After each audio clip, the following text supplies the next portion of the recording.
你的設備需要維修嗎？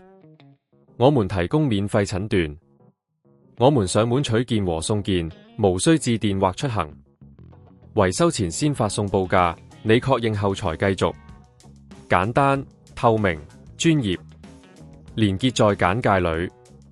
今次我哋會示範點樣為 HP 15FD 0018NS 筆記本電腦更換電池。首先，確保你準備好所需工具，包括螺絲刀、替換電池同埋一個乾淨嘅工作環境。你可以選擇到我們提供的免費診斷服務，確保電池問題確實係唯一原因。第一步，將筆記本電腦關機，並拔掉所有嘅電源線同外部設備。接住，將筆記本翻轉，確保底部朝上。第二步，使用螺絲刀打開固定電池嘅螺絲。通常電池上會有幾個螺絲，記得小心保留好螺絲，以免遺失。第三步，輕輕向上拉起電池，將其從筆記本中取出。如果你唔確定電池位置，可以參考用戶手冊或者聯絡我哋了解更多。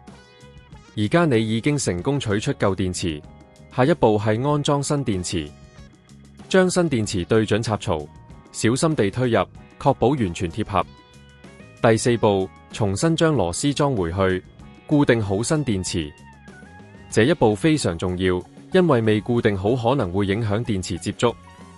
完成後，將筆記本翻轉回正常姿勢。最後，連接電源線，開啟筆記本電腦，檢查新電池是否正常運行。如果你發現任何問題，歡迎到我們的店鋪，提供上門取件送件服務，幫你解決問題。我哋會在維修前提供報價，確保你清楚所有開支。你的設備需要維修嗎？